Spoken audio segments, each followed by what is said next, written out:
Hey, Wesley, welcome to the Hidden Why podcast. Great to have you here today. Hey, thanks so much for having me. I appreciate it. Thanks for coming on. Yeah. For those listening to the podcast, I just commented on your little whiskey selection behind you there, mate. Yeah. Are you in I in can't the tell you how office? old it is. I don't think I've ever taken a sip of it in this office. It's kind of more for No. decoration, but Decorations. It looks good. And you got the coffee machine there. yeah. And drink bars are a Use pretty that. I do common I do thing use these that. days. I Yeah, prefer coffee. Yeah. coffee machine's good. And what you're in the office in your business office? Yeah, so I'm in Michigan. Yeah, nice little town called Northville in Michigan. It's a Michigan. great little Okay. town. Yep. Yep. And you set the company up in Michigan?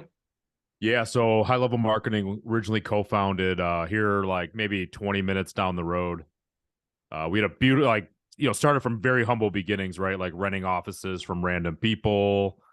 My partner and I finally graduated, got a bigger and better building with a big sign on the building, built that up, you know, really till COVID, had a phenomenal office. And then COVID just completely disrupted office, where everybody, like, we had this great culture, this great rhythm of people coming in. And then one day it was just nobody came into the office. And I literally signed a lease for like $120,000 one week before COVID happened, Hmm. guaranteeing the next year for my rent renewal. So that was a little stinger, but life goes on. Well, you got a thriving company, mate. High level marketing, digital marketing company, I understand. Yep. And certainly started the company several years ago, and yeah, started from humble beginnings, and now you're quite a successful company with revenues exceeding $20 million. Yep. So really, today I want to share your journey from starting to now, and Yeah. any advice you can give those people listening, because we've got a lot of entrepreneurs out there, people that are looking to start a company, and perhaps people Yeah. are in a growth part of their company, whether they're in the early stages or later stages, where you might be able to share some advice for how they can keep on going and keep on growing in a positive sort Yeah, of for direction. sure. Yeah. Started the company back in 2009. I Mm-hmm. started genuinely because I saw a pain point in the marketplace where I had worked for a local web company and I was a sales guy, right? And the deals I brought in, they're like, you can do anything. And well, that anything meant every deal I brought through the door, they burned the relationship. And I'm like, there's got to be an easier way to do website design, development, and SEO. So, you want something done right, right? What do they say? Do it yourself. So that's the journey I set off to do. And fast forward to 2009, I partnered with a partner, and this might be helpful to listeners. I found somebody who complemented what I couldn't do very well, and vice versa. So we were a really good yin yang. So I was more on the operations, customer service, sales. He was more technology, software. Like I used to say, he's the back of the house, I'm the front of the house. And Yep. the premise was simple: website design, development, organic SEO, and paid search. I was always an entrepreneur at heart, and I wanted to create a reoccurring revenue model. Like, that was just really attractive to me. I never wanted to be a one and done kind of guy. So, in 2006, I mean, that's really when SEO kind of like hit the main street, where people really understood what that was. So we kind of hit that hard and just started growing the company and grew that. About 2014, I think, is when we did our first $1 million of revenue. Kind of some big things along the way. My partner and I, obviously, it was a good relationship. However, it wasn't without challenges. So somebody introduced me to an organization called EO. That stands for Entrepreneur Organization. And at the time, like, it's lonely being an entrepreneur, right? I think this is back in '06, and this is almost 50, what my math is, 9 8 9 years ago. Mm-hmm. Um, you know, I was struggling, right? I didn't know where to go to. I had nobody to talk to. I mean, my friends were entrepreneurs. I was kind of like lonely, right, within inside the walls of the organization.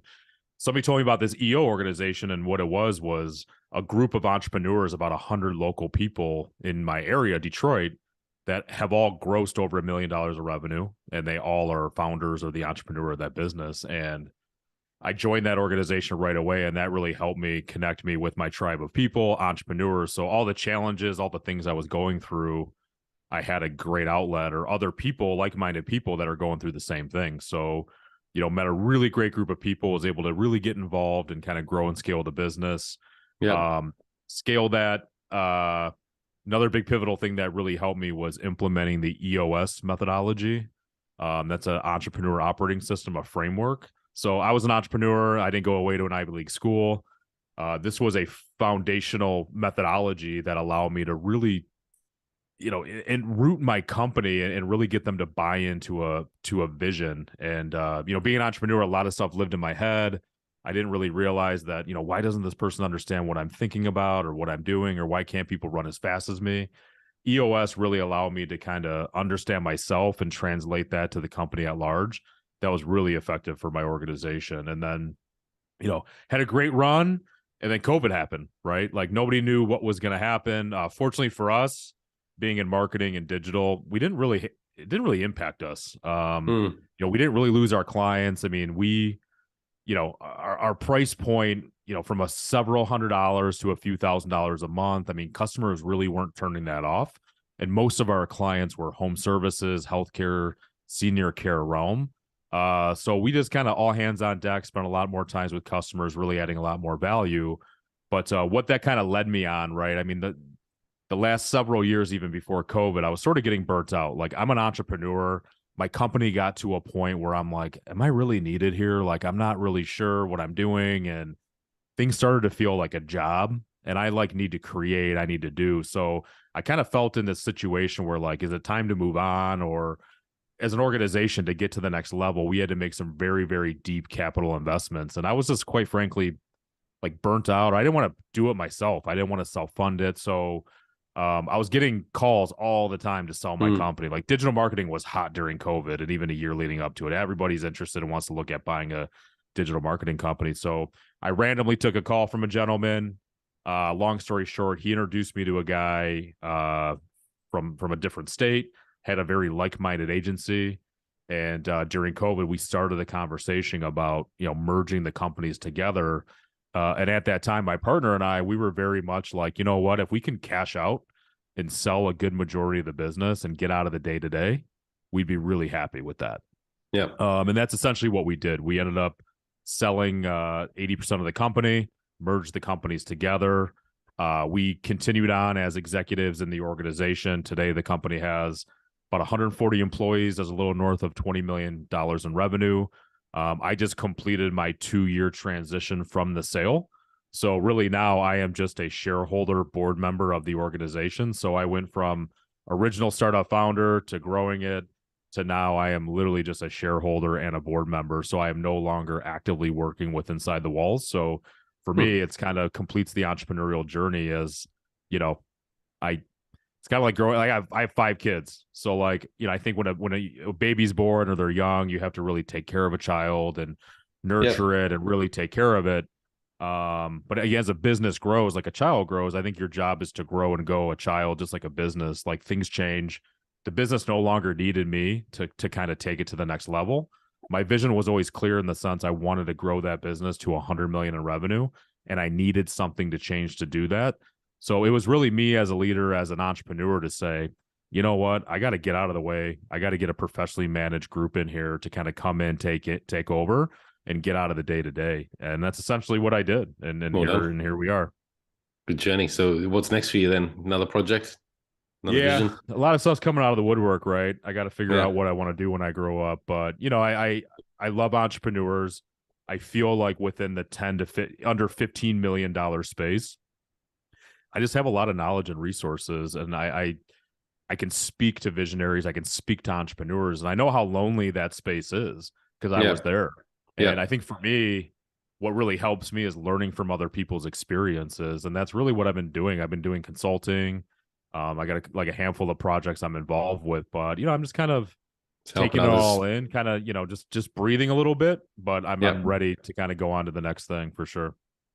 Well, let's share some of that advice and wisdom that you've created in your journey. And I suppose going back to the first point you made there about coming up with this idea, if you saw a gap in the market and you had a solution for that, how can you speak to people like that? Because I reckon there's a lot of people out there that probably see this thing but just don't know where to get started. Whether it's confidence or whether it's knowledge, what is it to get you across the line there and go, yep, I'm going to do this? Yeah, you know what? I think for me, like, when I had that experience with that local company, like, I felt the pain, and I'm like, you know what? Like, there is a big need in the marketplace for like a transparent marketing company. I saw people getting lied to.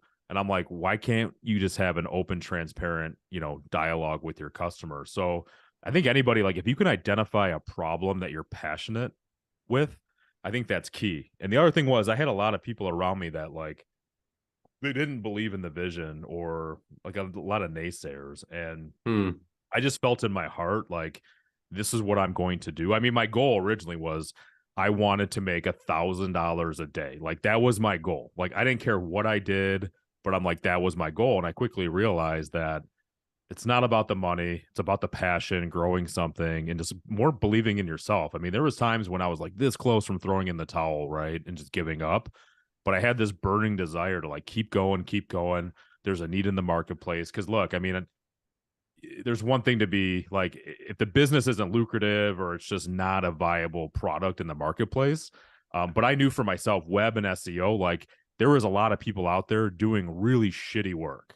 And for me, I saw that as a huge opportunity. So that's what worked for me. And I just had, the belief in myself, and I found the right people.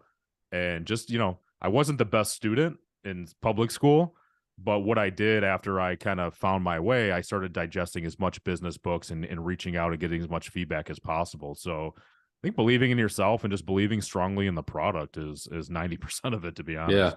Yeah. So having that passion there behind what you want to do. I mean, money's often a good starter, I think, for a lot of people, because it Yeah. does matter, but it's really not the thing that gets you the No, not success. at all. Huh. Quickly Um, realize that. Yeah. yeah, and then so you talk about, finding the right people, and I think this must be a challenge for a lot of people, particularly entrepreneurs, potentially, to feel like you're giving up part of your journey to someone else and that Yep. responsibility. Did you feel that? Yeah, I felt that in a lot of different areas. And the one thing I felt it around the most was, like, I was the sales guy. Like, I was building all the relationships, I was closing every deal. But at some point, I had to say, look, I mean, in order for me to grow and scale the company, I can't be everything to everybody. I had to find the best solution. So I finally found a gentleman who I felt like he could do it about 80% as good as I could. But I had to set realistic expectations to say, you know what? Like, that's okay. Like, my job now shifted to coach him up and help him be more successful, and be okay that he may not do it 100% better than me. But I think that's, as an entrepreneur, like, I think if I could go back and change some things, even though I wouldn't, you got to sit down and ask yourself, like, what do you really, really want? Mm, Because you can create a lifestyle business. Are you going to grow people? Like, what are you trying to accomplish? And I didn't ask myself any of those questions. I was like, I'm just going to do this and see what happens. But I think the reality was, as an entrepreneur, like, a lot of entrepreneurs are perfectionists. Just, nobody's going to do it as good as you, but yeah. it's your job to paint the vision and coach and lead people up. And honestly, get out of their way. I think that's a hard part as an entrepreneur, Yeah. where if there's problems, you have to look in the mirror, because they're probably stemming from you. And the faster you can get out of the way and coach people up and let them do what they're good at, the faster you're going to grow. Mm. Um, yeah. Um, was there any mechanisms that you had to help you do that? Like, because I totally get that, no one can do Yeah. it maybe as good as you. So standing back and letting them do it without intervening too much. Yeah, it was a struggle, right? Because, like, in my mind, like, every relationship I had, every deal, like, it was a home run for me. But I think what really helped me, and if I could reflect back, is really understanding that EOS methodology, the entrepreneur operating system. Like, reading that book the whole time, I'm nodding my head like, oh my gosh, like, this book was written about me, because they were able to, like, say what an entrepreneur, what a visionary is, and, like, how to build an organization around that. Yeah. And the realization was, I was causing all the problems. And I think the sooner I could get out of the way and find the right people. I mean, even to the point of, my problem was, I used to do all the interviewing, right? Because I'm the entrepreneur. It's my money. It's my business. I want to make sure who's coming through the organization. The reality is, I was terrible at it, because I fell in love with everybody I interviewed, because they're telling you the best part of who they are. And, like, I'm an emotional guy, I'm an entrepreneur, so I believe it. But then, like, 2 weeks later, I absolutely hate the person, and I'm like, man, that was a terrible mistake. So literally, to the point of, like, I had to, like, remove myself from the hiring of employees, or at Mm, least I'm the third round. That way, at least it got through the team, and I would have buy-in of people around me. So fortunately, I was able to find a really good group of core people in the beginning that really were there and in the foundational level of the business. So, you know, it's stuff like that, like entrepreneurs just learning, self-reflection, and realizing that a lot of the growth metrics and a lot of the ceilings you hit, look internally first. Yeah, And it's yeah, yeah. probably coming from you. So that's probably it. I mean, experience and time too. Like obviously hindsight's easy, but while you're going through it, it's very real. But Yeah. you know, yeah, How yeah. did you find balance, giving yourself that space as an entrepreneur, wanting, doing everything to begin with as well? A lot on your plate, a lot of ideas, a lot of energy, a lot of passion towards what you're doing. Where do you find the balance? You know, I was always big on, you know, like families was always important to me from day one, right? So when I first Yeah. started the journey, like I just had my first child and now he's 14. I have 5 kids. And for me, I was always like family first. You know, I was always going to take money out of the business. I was never going to be the guy that was going to just work, and put everything back in the business. Like, so my like what I really want is I want to build a successful company, but I also want to take money out of there to Enjoy support life. me. Yeah. And, you know, that's what we did. So honestly, I just designed it around that. I mean, I think for the first 5 years, I worked, you know, probably 40, 60 hours a week. But the reality was I slowly stopped coming in on Fridays because I'm like, I'm going to do something for myself on Fridays, like golf, hang out.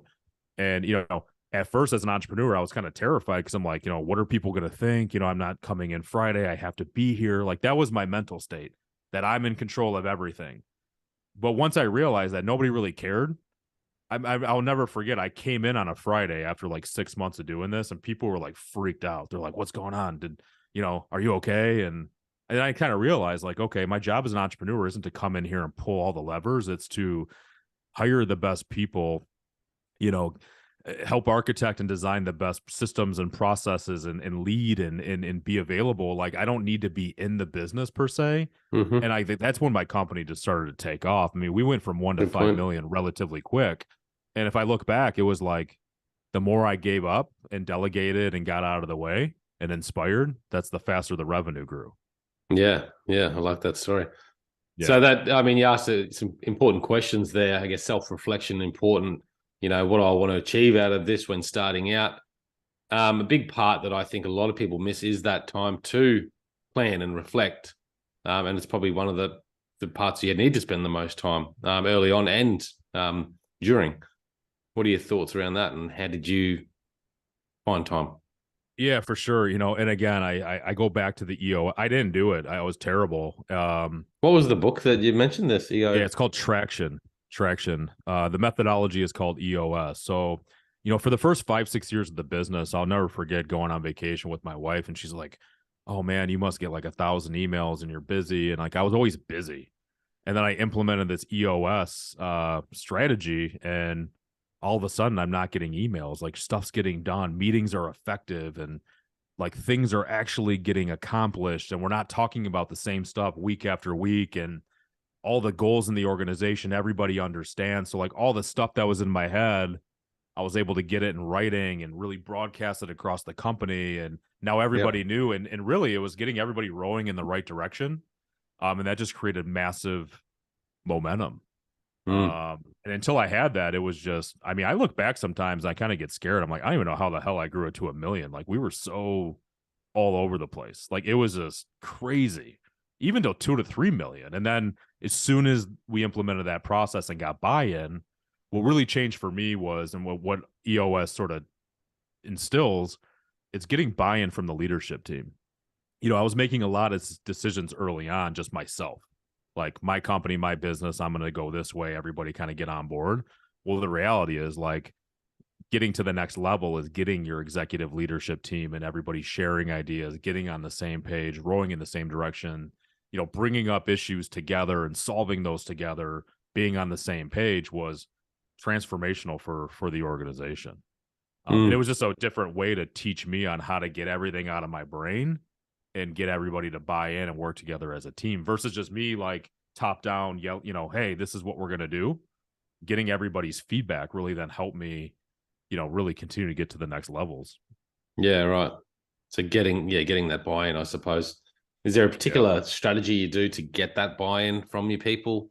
I mean, you talk about Yeah. spitting down directions at people, but what was your approach? Yeah, so like when we implemented the EOS, there's a Yeah. part of that. It's called IDS, which is identify, discuss, and solve challenges. So it gave everybody a format of issues that they could bring to the meeting to talk about. Yeah. And my rule was you can't just bring an issue and dump it on the table. Like you need to come with your solution. So the idea is like I don't care how many problems you want to bring, but don't just dump them on my plate. Like, what is your solution? And what we would do is prioritize those as a group because you only have so much time in a day, right? And only so many goals you can work on as an organization.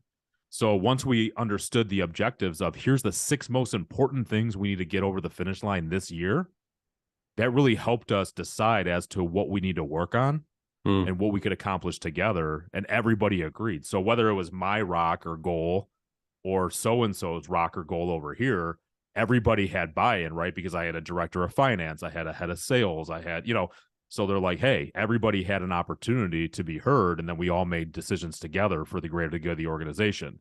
I was always the CEO early on. So like I had the veto power. But when you hire people that you trust and respect, I mean, I felt I was going along with them, and then they're making the decision, which means everybody's a lot more motivated to do something when they're bought into it.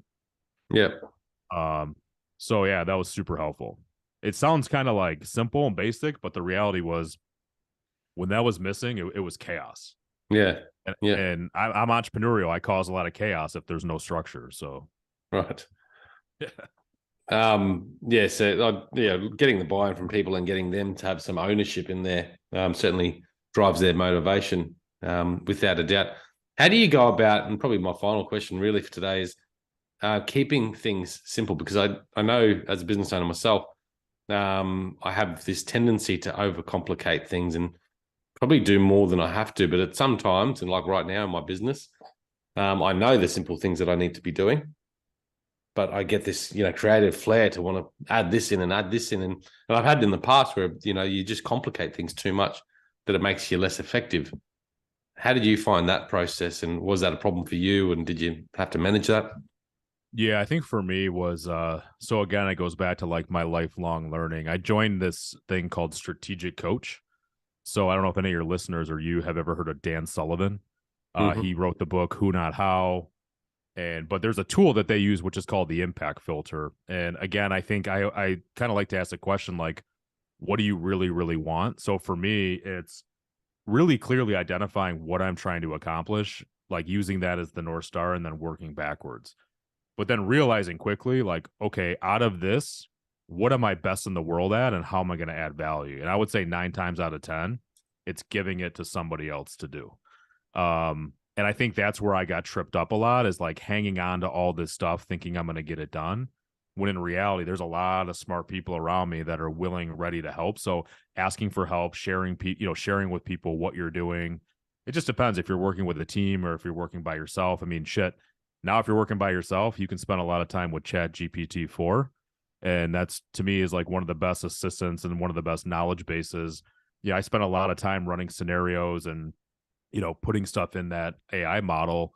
And it's really helpful to help me understand. Again, I think as an entrepreneur, the quicker you can identify what you're best in the world at and stay there, the better everything is. Because I think as an entrepreneur, you're like, I can save the world, I can do anything, or this might have 100 steps and I can do them all. But the reality is, if you can just stay in like your unique ability and find people to come in and help you, you just move a lot faster. I feel, and that's where as an entrepreneur, I want the right partners. I want the right people around me. Like I'm not interested in doing stuff by myself, Mm. because I feel you need the right type of people around you to, to really go.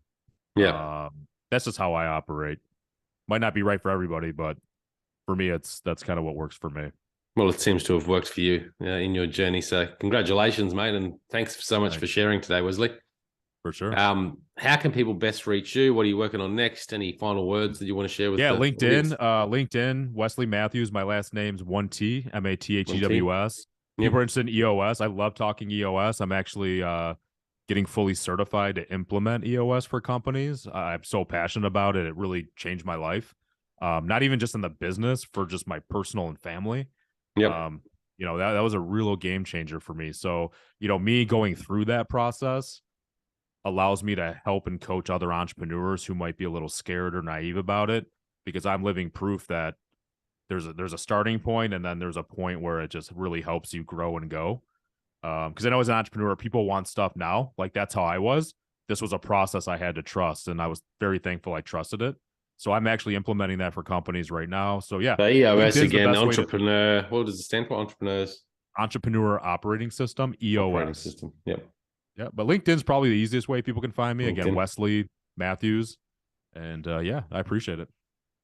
Mate, thanks so much for coming on. Perhaps we can get you back once you've gone through that EOS training program. Get you back on. We can talk a bit more about that in depth. For sure. Thank you so much. Thanks, Wesley. Check it out, guys, at thehiddenwhy.com. Until next time, peace, passion, and purpose. See you soon.